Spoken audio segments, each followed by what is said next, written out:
Is there a class action lawsuit against Robinhood? Today, we will look at a very interesting case of a financial services company that has been dealing with several issues because of its policies and misleading communications. We are going to talk about Robinhood Markets today, which is currently facing many lawsuits. An American financial services company, Robinhood Markets Incorporated, has its headquarters situated in Menlo Park, California. The company has both a mobile app as well as a website to offer individuals an array of services.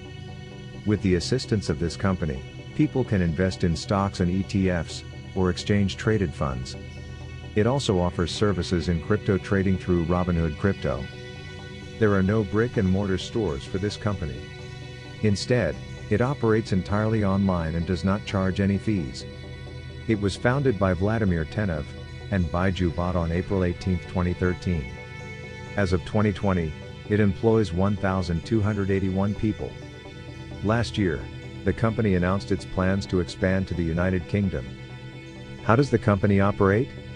In simple words, Robinhood functions as a broker-dealer regulated by FINRA, or the Financial Industry Regulatory Authority, and registered with the United States Securities and Exchange Commission, or the SEC.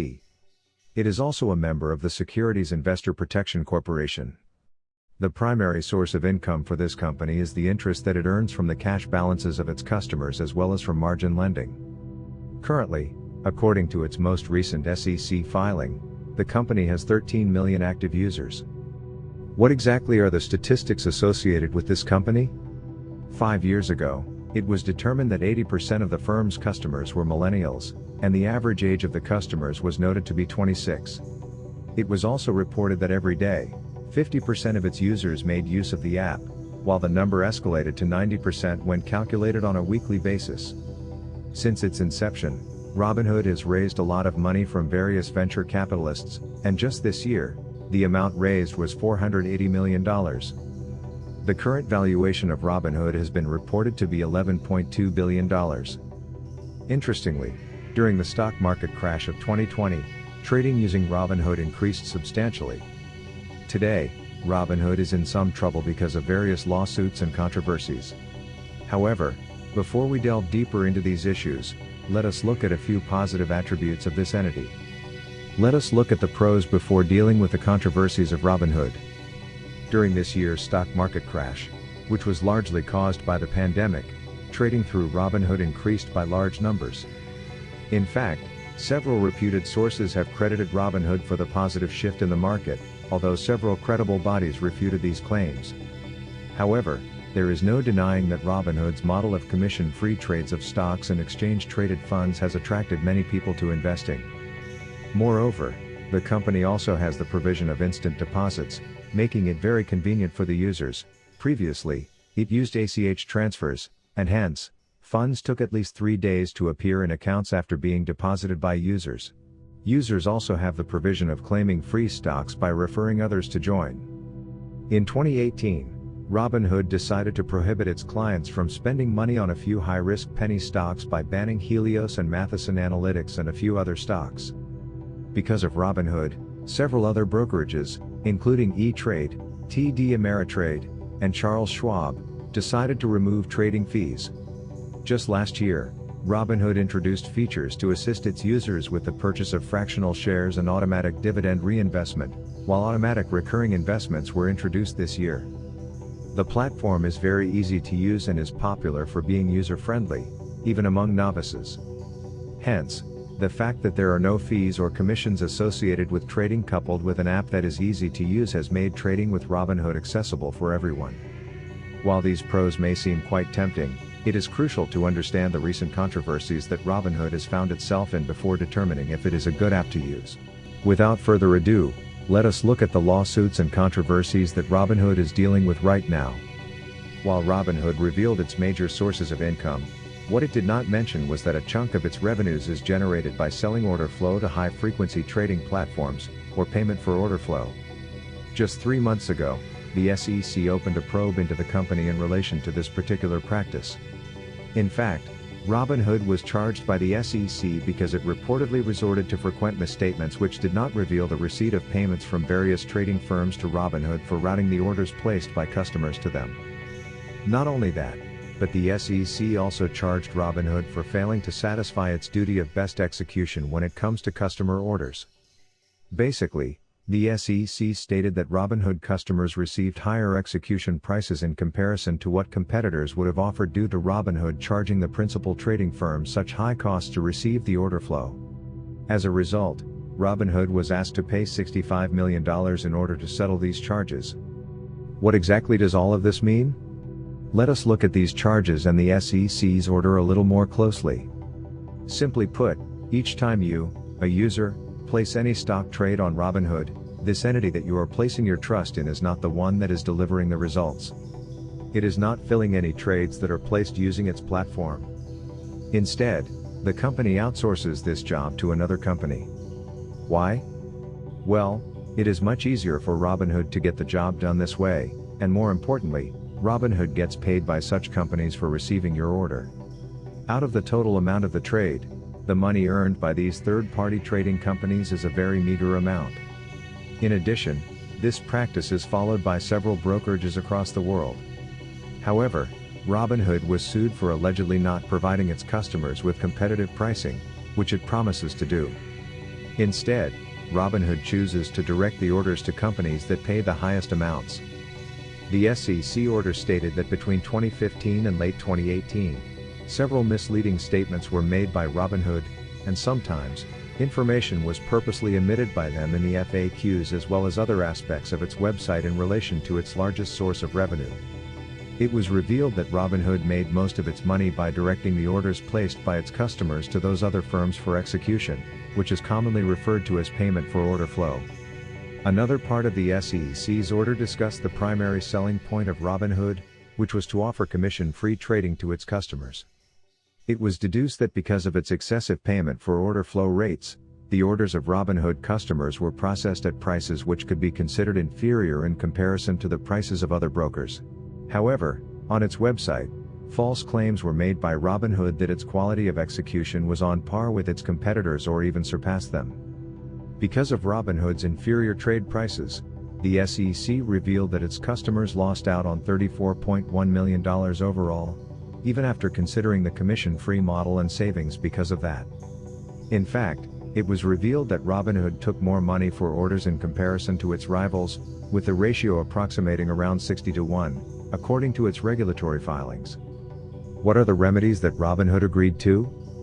While Robinhood neither agreed with nor denied the findings by the SEC, the financial company did agree to a cease and desist order, which prohibits it from breaching various anti-fraud provisions listed in the Securities Act of 1933 as well as the record-keeping provisions of the Securities Exchange Act of 1934. Moreover, the company agreed to allow an independent consultant to scrutinize its policies and procedures pertaining to customer communications, payment for order flow, as well as execution of customer orders, and to also monitor whether it is complying with the various policies and procedures. Interestingly, this was not the only lawsuit that Robinhood had to deal with this year. Just a few days ago, the Massachusetts Securities Division filed a lawsuit against Robinhood. The body said that the company targets young people with practically no experience in investing by leveraging over-the-top gimmicks on the app, such as demonstrating stock investing as though it were a game. In the lawsuit, it is alleged that although the company basically advertises itself as a platform that can support millennials in their journey of investing, it makes use of gamification in order to manipulate individuals and make them trade more, so it can increase its fees. The suit even went on to add that the platform coaxes customers into trading as it basically displays color confetti on their screen as soon as they execute any trade.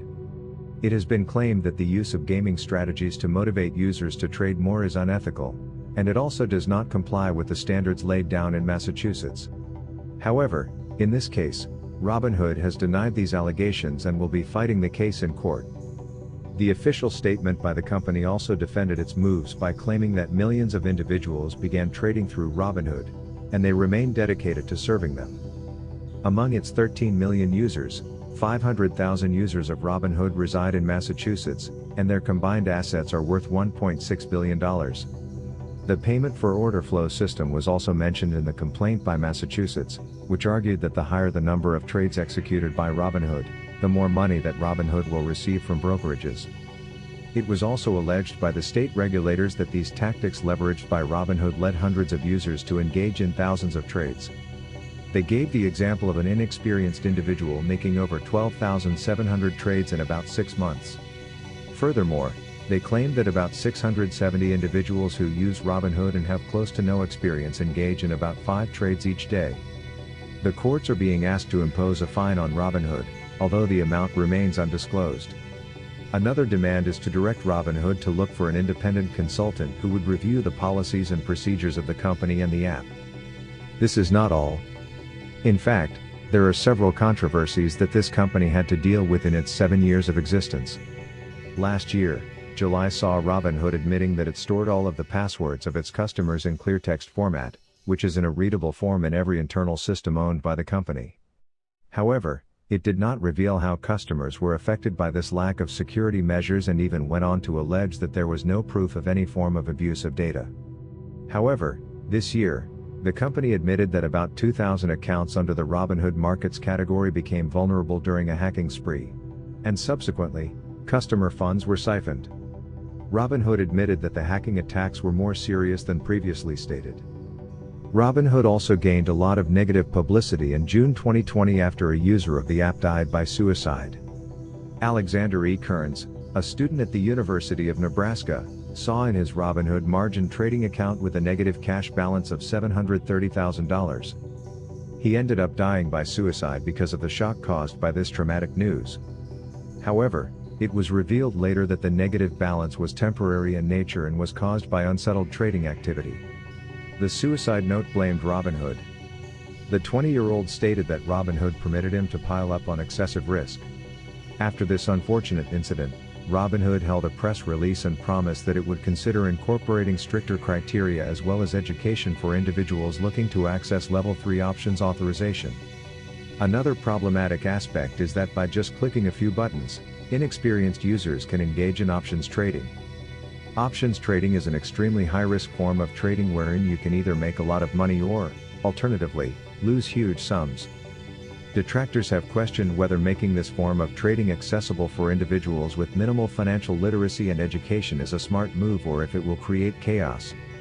The Massachusetts lawsuit stated that 340 customers who had zero experience with options trading prior to joining Robinhood were permitted to engage in this high-risk form of trading. Robinhood is dealing with 3 more litigations from this year, dating back to March 2020. Back in March, Robinhood experienced 2 system-wide outages, one on March 2nd and the other on March 9th. The former was a full-day outage that occurred during the highest daily point gain in the Dow Jones's history. Consequently, users could not perform the majority of actions on the platform, which includes both opening and closing positions. Unfortunately, the S&P 500 rose by over 4.6% during this particular outage. According to the users of the app, the outage was a result of a coding error concerning leap year handling related to February 29, 2020. While these claims were denied by Robinhood, the firm stated that it would offer compensation to its users on a case-by-case basis. While the negative aspects may overwhelm you, it may be important to question whether Robinhood actually has a fiduciary responsibility to prevent inexperienced people from engaging in reckless and risky trades. Moreover, it is also important not to undermine the role that Robinhood played in making trading accessible to everyone at a time when companies were charging exorbitant fees to trade using their platforms. With minor tweaks to their policies as well as criteria, it is possible for Robinhood to resolve these issues and prevent similar problems in the future. For instance, the firm can incorporate strict rules regarding who can and cannot engage in options trading. Furthermore, it may also be a good idea to impose regulations that will determine a set of required qualifications for individuals to access various features on the app. In other words, taking some amount of responsibility for who invests how much and how often can help ensure that users of Robinhood do not lose out all of their money or end up spending recklessly on trades that they have practically no knowledge about. That's all we've got for this video. We looked at what the company does, its positive aspects, how it operates, the numbers attributed to the company, and more importantly, the controversies and lawsuits that it is dealing with today. While it is difficult to analyze its fiscal policies in depth because of the complexity of the topic, we hope that we have provided you with adequate information to form an opinion about its wrongdoings. So, What do you think? Would you be willing to use their services after their alleged unethical practices? Do you think the remedies prescribed by the courts are enough to persuade you to trade with them? Or will you go with some other company? And what are your opinions on the ethics in financial companies in general? How much responsibility should they take for uneducated, risk-taking users?